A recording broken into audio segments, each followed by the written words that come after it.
Hello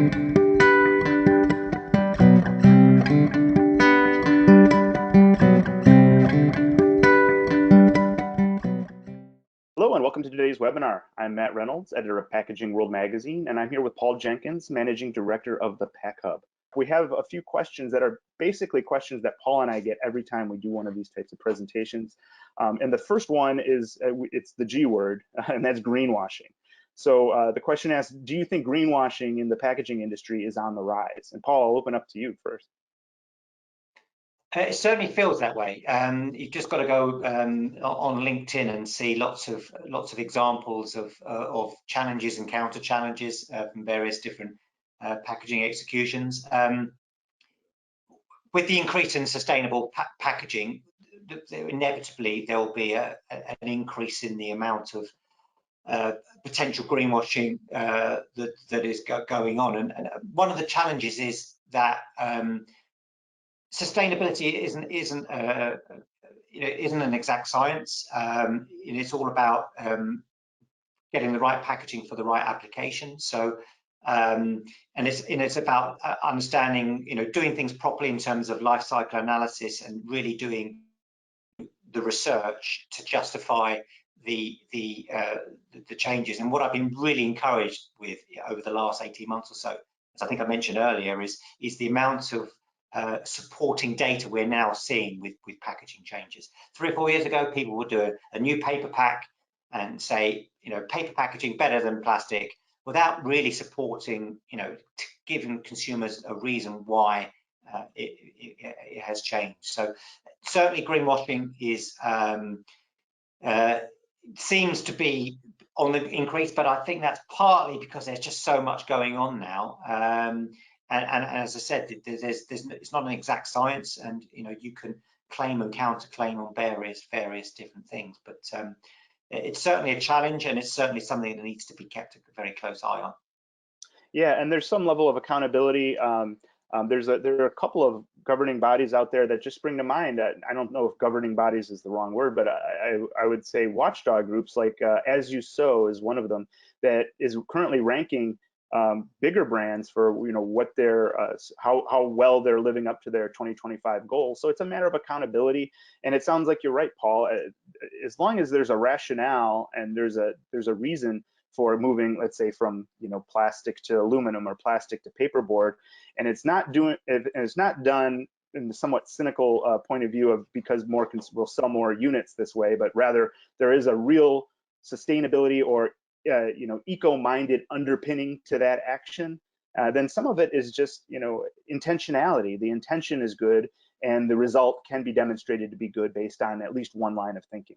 So yes, we're seeing more examples of what could be potentially perceived as greenwashing, but Paul, it's just because the space is flooded with sustainability now, and it's hard to, pick one from the next. So moving along, we always get the questions in every presentation that Paul or I do. What's the most sustainable or most sustainable material to be in? And the answer is there is no answer. It's entirely up to your application. Are you in liquid? Are you in liquid that's fairly viscous? Are you in liquid that's carbonated? Are you, is it something that's shelf stable for 5 years or shelf stable for a week? All of that calculus happens with I can't even imagine the number of variables that exist. You mentioned life cycle analysis. That's really important, but there is no one single, Paul, correct me if I'm wrong, but as far as I know, there's no one single algorithm out there that accounts for every single variable in consumer packaged goods and packaging that to optimize for that specific package, the most sustainable method of packaging. And then getting back to the greenwashing point, we work with actually on our advisory board. David Smith is on our editorial advisory board at Packaging World. And he told a story as in his consulting work, he had a brand come to him, and the brand, I believe, was some sort of meat or fish that was in a tin can. We call it tin cans, really steel cans. And this person came to this consultant saying, this is my legacy packaging. How do I become more sustainable and be perceived as more sustainable for my consumer? The answer was he couldn't have been. That was about as optimized as he could have been for his application, because steel is recyclable. He could throw that into, consumer adoption of recyclability for that format, people know to recycle that, even in the US. So, you know, sometimes the answer isn't always, you know, distant. Sometimes it could be on your doorstep. But the question, the bigger picture is there is no silver bullet at this point. You know, it's just a matter of the application and finding the best materials for your application. Paul, do you have anything to add to that? The only thing I would add, when I totally agree with what you're saying, is you know, it depends on what you're trying to achieve as well. So if your strategy is to reduce carbon footprint at all costs, then you will go down a certain route. If it is a plastic reduction strategy, you'll go down a different route. So you know, the point you make about there's no one right answer, you know, often depends on what you're actually trying to achieve in the first place. Good. Yeah, that's a good addition. I was thinking about the material in the bottle, but it's also what the stated goal of the brand is, and a lot of that goes to their sustainability goals that again wrap into that 2025 deadline that you've mentioned a few times. And one last question we get from time to time, I would say increasingly lately, is how does advanced or chemical recycling fit into the conversation? And advanced or chemical recycling would be methodologies. There's very different methods right now. A popular one is not popular, but a common one would be combustion or heating any and all waste, not just plastic waste, not just, you know, glass waste or paper waste.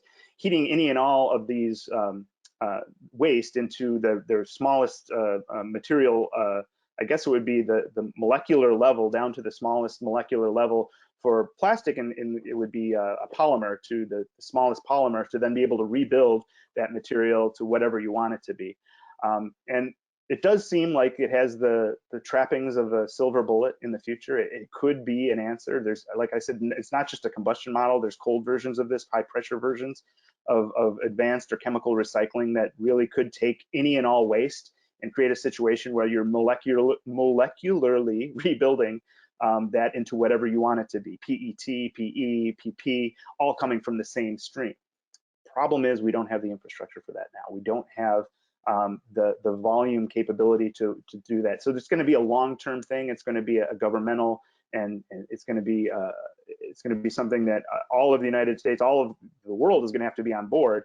And that might be distant. That might not be available tomorrow or next year or 5 years from now even. I know there's a lot of good companies that are working on it right now, but in the meantime, there's no reason to stop your sustainability efforts thinking that there might be a silver bullet down the road in the future. Paul, anything to add on that? Or?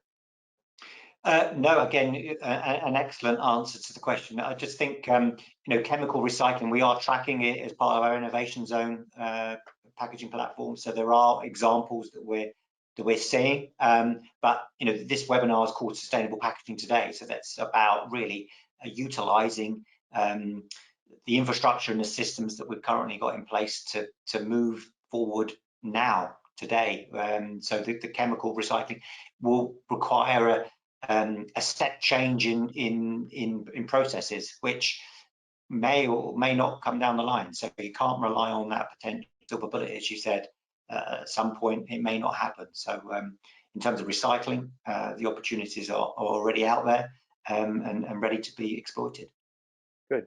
And that puts a bow on everything. That brings us to the conclusion of the webinar, all the time that we have. Naturally, if you'd like to learn anything more about what we've discussed or like to discuss more with us, visit the websites that you see on your screen right now. Use the email addresses to contact Paul or I. And then we hope you found the topic informative. And you know, we really invite, you know, is there more that we should be covering? Are we missing anything? Is there something that we should be covering in either of our publications or outlets that we aren't? We want to know. Let us know. Contact us, and we hope you found everything today informative. That's all the time that we have for today. Sustainability Today.